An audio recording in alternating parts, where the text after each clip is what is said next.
Hello and welcome. On today's educational video, we discuss what is a certified HUBZone small business.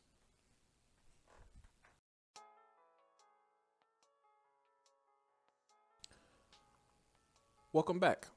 My name is Jamie White, and once again on today's educational video, we will be discussing what is a certified HUBZone business. As always, before we get into today's topic, I want to remind everyone that if you like what we're doing here with these educational series, please consider supporting us at suppliertynews.com. As you can see, the first month will only be 99 cents, and then after that, it's $5.99 a month. We really appreciate everyone who's shown support thus far, and we look forward to those who want to join the support in the future. In addition, once again, if you like what we're doing, please make sure to share the video with those who you think would be interested in it. Like, subscribe, and comment. Leave a comment on the video. Now, for today's HUBZone program discussion, we want to start with the definition of a small business, because HUBZone, for those who are unaware, is a program within the Small Business Administration.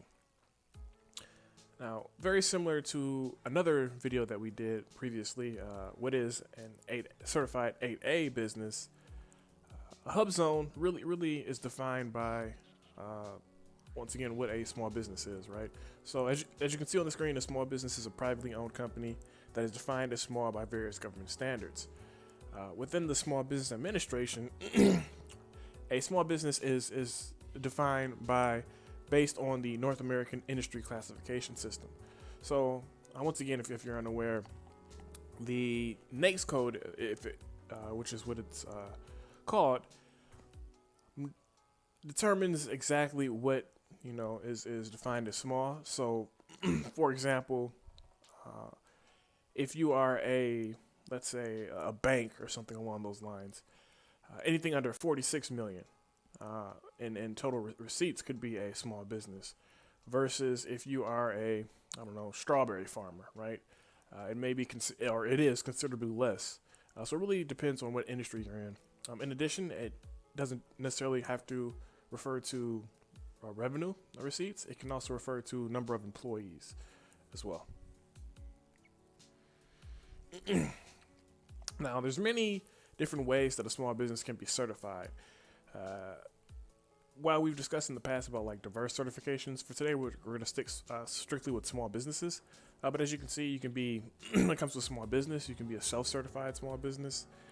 You can be certified by your local government, so maybe the city or state. Regional industry organization can certify you as well, such as like utilities, as you can see here. And then lastly, the federal government, right? And that's what we're talking about today. HUBZone, which is a federal government certified small business that is managed by the Small Business Administration. So in the past, we have done 8A development program. So today we're going to be doing HUBZone, the program. Now, as you can see, the program is part of the federal government, but it's geared towards the goal of when it comes to the governments and its quotas for small businesses. Now, when it comes to the 8A program, I'm just going to compare it real quick. That is geared towards 5% of the government's spend that goes directly to 8A programs, and the 8A program is for businesses that are really ramping up their business. When it comes to the HUBZone, it's a little bit different. They focus primarily on where a business is located.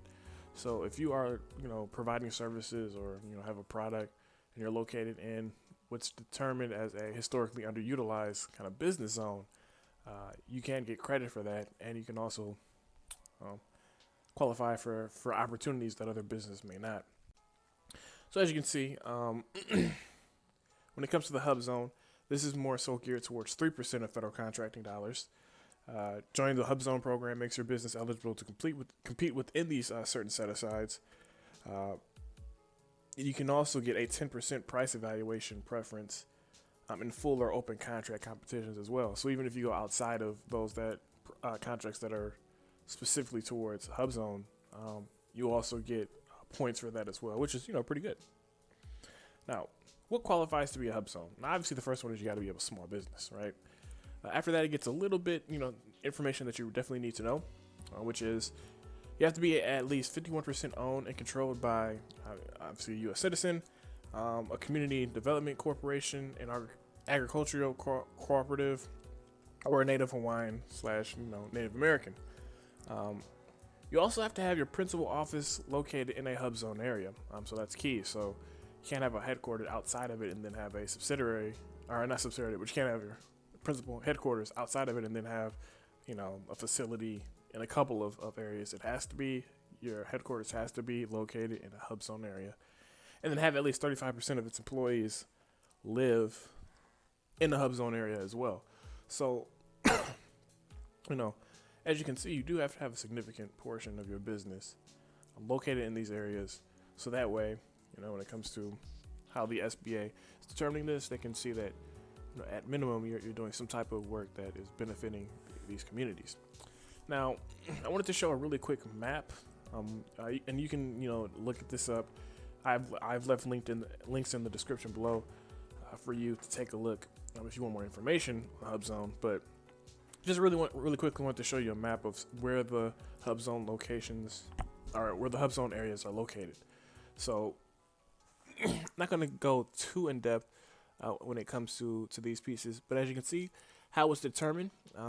Obviously, here's from the census, of course, which would be the main piece, and then Indian land as well.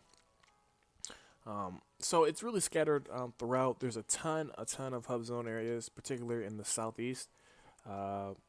So definitely take note of that. But once again, small businesses located in these highlighted areas on the map. Certified HubZone business, right? So what we understand, what can qualify you for a HubZone, but what kind of keeps you certified as a HubZone business? So as you can see, make sure you have a SAM.gov account. I think that's pretty simple. And also make sure you have a general login system account as well. So basically pretty much the same thing. Well, not pretty much the same thing, but make sure that you have those basic accounts, which is pretty obvious. So I'm just going to take you through the process here. Apply for HUBZone certification using the general login system. Check your email, obviously, once you complete that information, to make sure that you're filling out everything in a timely fashion. Usually when information is requested, you have up to 10 business days, that's important, to respond. So definitely keep that in note. And then also come in once you've filled everything out, make sure that everything remains up to date as you're bidding for various opportunities. Now, stay certified. Now, a couple of keys here that are different than our last video, which was the 8A Business Development Program, is that you'll need to submit or recertify your HubZone business every 3 years. So with the 8A program, you submitted it once and then you got certified for about 8 or 9 years. I believe it was 9 years. And then after that, it's over, right? And I spoke about how the 8A program is really good for businesses that are just getting into the government small business space and are really looking to ramp up their business. HubZone is a little bit different.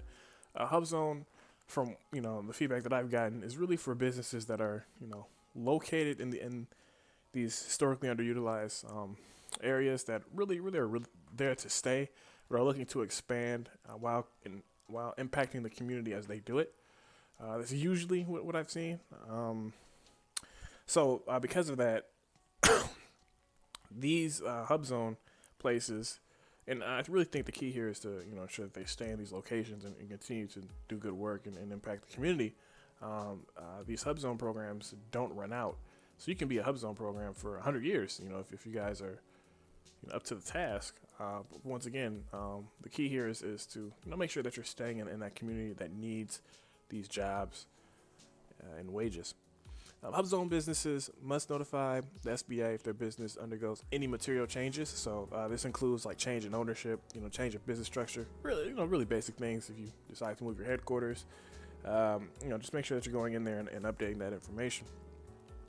The SBA may visit HubZone businesses unannounced and conduct program examinations, and then the SBA does this to confirm that business continue to meet HubZone requirements. So, in my opinion, these are pretty understandable acts here, right?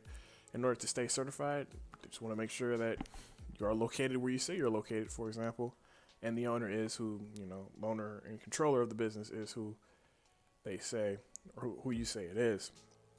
So really basic stuff in terms of, how to get qualified and everything. Now, in addition to everything that I provided, there's also within the link a 46 minute video that really goes more in depth in terms of how to get certified for HubZone, what are the types of, HubZones, gives examples, or I should say, of HubZone businesses and how they, kind of can go through the process. So they get a lot more detailed with versus than what I've done here today. And I think it's really good. It's also done by the Small Business Administration. So definitely take a look at that as well if you are interested in that. If I was a small business, the first place that I would look at would be those HubZone areas, so the historically underutilized areas. See if I qualify or I'm located in one of those areas, and then from there, connect with my local SBA office, and figure out how I can, at worst, qualify for an opportunity that may be in the pipeline. Now I know nowadays it's kind of tough to start here. I mean, I am recording this while the challenging situation is going on. So I understand that, but this could be food for thought for, a couple months from now when things are a lot better. So definitely keep this in mind. Keep watching our videos, and we'll keep, shooting you information that you can, hopefully use in the not too distant future. So with that being said, thank you so much for your time. As always, please like, subscribe, share, and comment on the video. In addition, you can also follow us at the links that I have here, the social media spots that I have here, Twitter, Facebook, Medium, and LinkedIn. I say this all the time. I need to update these because there are more people following us now. But yeah, definitely check us out. And if you have any questions, feel free to email me. Thank you so much for your time, and have a great day.